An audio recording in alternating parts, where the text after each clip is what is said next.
You know what makes me lose my mind? You walk into almost any local gun shop. You tell the guy behind the counter you want a 357 Magnum lever gun, and 9 times out of 10, they funnel you into the same 3 rifles. Henry Big Boy, that newer Ruger-made Marlin, and maybe a Rossi. If they're feeling generous that day, it's the same loop, over and over, like a busted playlist that only has 3 songs. But here's the truth most folks never hear. There are some seriously capable 357 lever actions hiding in the back of that rack. The ones collecting dust, the ones nobody asks about, and those forgotten guns will outshoot, outperform, and straight up embarrass the mainstream picks. Any day of the week. Today we're finally putting 5 of them in the spotlight. And listen, if you're tired of recycled gun content and you want the deep track intel nobody's talking about, go ahead and hit that subscribe button right now.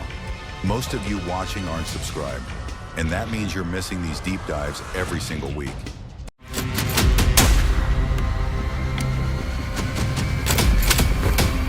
All right, sliding into that number 5 slot, we've got the Smith & Wesson 1854. I can already see the look on your face. Hold up, Smith & Wesson is making lever guns? Yeah, they absolutely are. And honestly, it's wild this rifle doesn't get more respect from the community. Now, it was built in partnership with Rossi, but don't get it twisted. Smith & Wesson put their own stamp on the quality control, and the end result shows up fast. The fit and finish on these rifles is way tighter than you'd expect for the money. Street price usually sits around $750 to $850, and that lands it right in that sweet middle ground. Not a budget beater, not a premium heirloom, just a solid value lane. What makes the 1854 really stand out is the feature set. Yeah, you get a side-loading gate.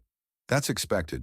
But Smith & Wesson also specs these with a factory fiber optic front sight and a fully adjustable rear sight. So right out of the box, you're getting better irons than most lever guns that cost double. And if you've spent real time on a range, not just a couple photo op trips, you already know this. Good iron sights matter more than people want to admit. The action does start a little stiff. That's real. But after about 200 rounds, it smooths out into that buttery zone. Is it pre-safety Marlin smooth? No, but it's miles ahead of your entry-level Rossi. And here's the kicker.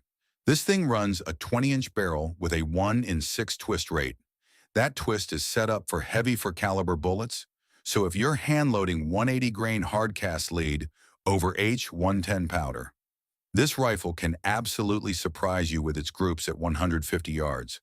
Now, downside, it's kind of a pig, a little over 7 pounds.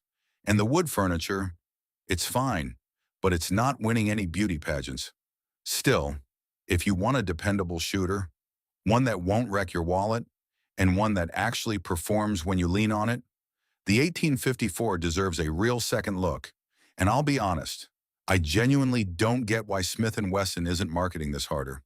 They're sleeping on a legit winner. All right, number 4 is going to bother a few folks, because technically, it's not even a lever gun. It's the IWI Timberwolf pump action, chambered in 357 Magnum. Before you click off, hear me out. This rifle does everything a 357 lever action does. It just does it faster. We're talking a 15-round tube capacity and a pump action that can run lightning quick. Once you find your rhythm, it will outcycle any lever gun when you're moving. And this thing is built with that legendary Israeli military-grade mindset. The Timberwolf started life as a tactical platform, but shooters figured out real fast. It's an absolute animal for ranch work and for popping hogs. Because it's a pump gun, you can keep your cheek weld, you can stay glued to the sights, and you can keep tracking the target through follow-up shots. Try that with a lever gun. You can't. Not the same way. And the versatility is real. You can run 38 special wad cutters all day for cheap plinking. Then switch over to full house 158 grain, 357 loads when it's time to work. And the gun doesn't care. It cycles whatever you feed it. Now here's the catch. They're not in production anymore. IWI stopped making these years ago. So you're shopping the used market, expect to pay around $800 to $1,200, depending on condition. But if you see one, grab it. These have a cult following for a reason. I've watched guys show up with custom Marlins worth 2 grand, and they end up standing there, just watching the Timberwolf guy run drills at double the pace. It's not traditional. It won't score you style points at cowboy action. But if you care more about performance than aesthetics, this oddball pump gun is a legit contender. Coming in at number 3, the Chiappa Alaskan Takedown. And this is where it gets interesting for the people who actually use rifles in the real world. A lot of folks lump Chiappa in with the budget import crowd. And honestly, that's not fair. The Alaskan is a purpose-built survival tool. You're looking at a lever gun you can break down into 2 separate pieces in under 30 seconds with 0 tools. Toss it in a backpack, a canoe, the back of an ATV. You are not doing that with your 8-pound Henry. The Alaskan comes with a 16-inch barrel, ghost ring sights, and a factory rail for optics. But here's the detail most reviewers completely miss: the finish. It's hard chrome, not stainless. Hard chrome. And that matters, because it shrugs off nasty weather that can pit a stainless barrel in a single season.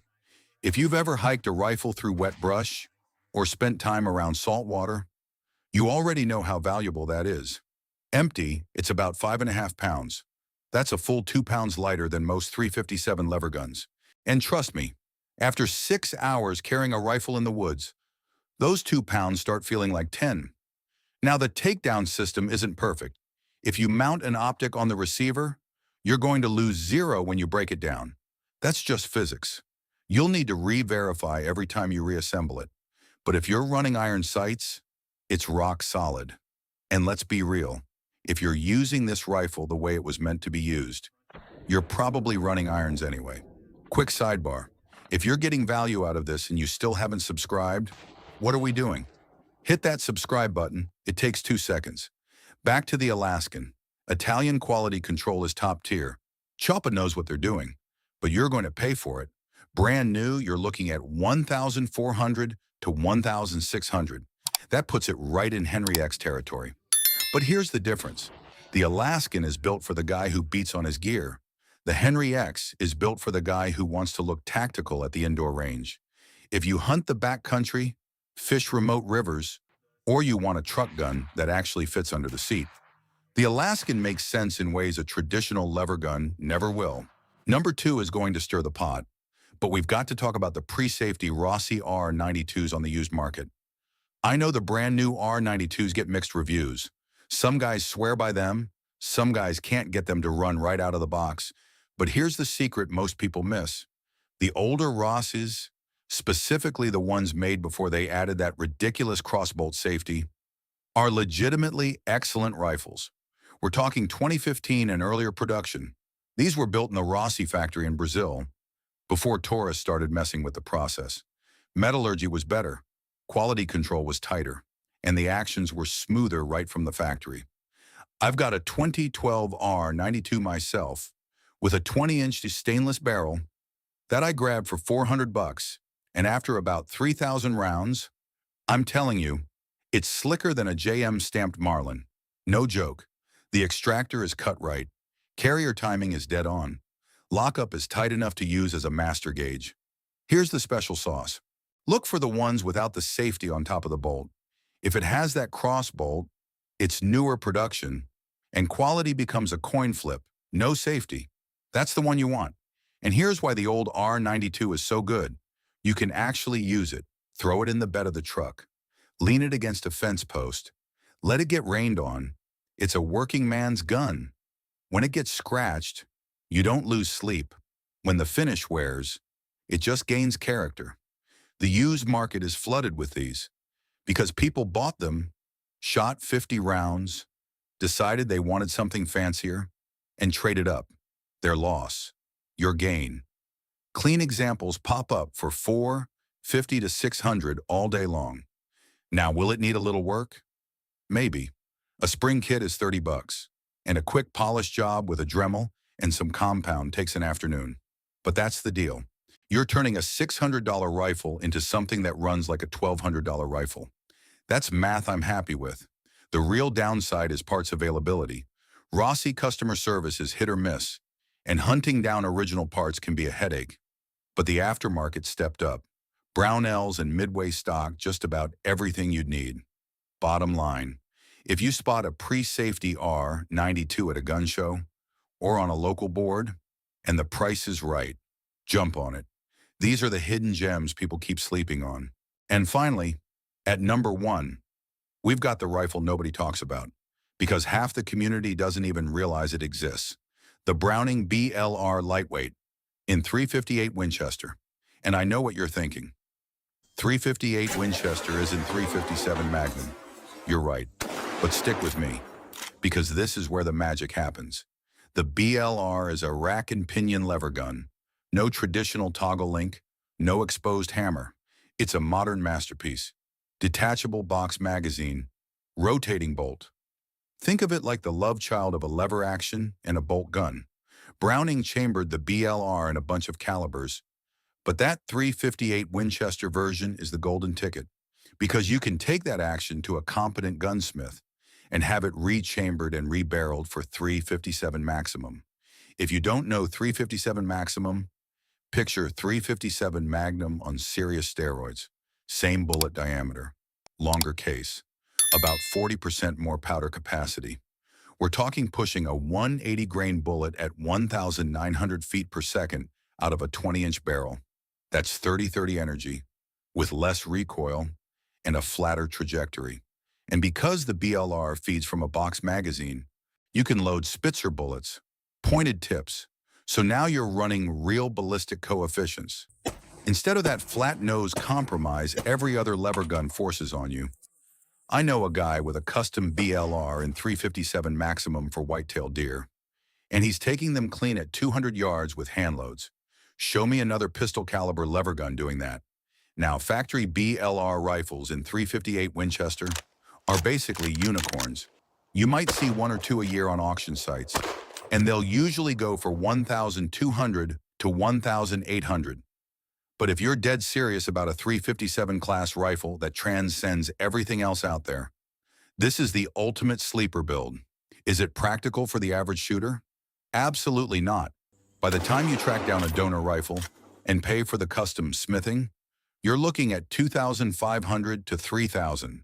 But we're talking about a rifle that can do things no factory 357 lever gun could ever dream of. The BLR also brings modern features for the folks who don't care about the cowboy look. Aluminum receiver keeps it light, rack and pinion action is smooth as butter, and nearly indestructible. And that box magazine lets you top off without dumping the whole tube. Downsides? It doesn't look traditional.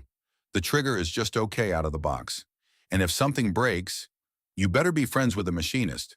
But if you want the 357 class lever action that nobody else has, one that outperforms everything else in its lane, this is it. Now I know a lot of you watching have your own experiences with these rifles, or maybe you've got a dark horse pick I didn't even mention today. Whatever it is, I want to hear it. Drop it in the comments.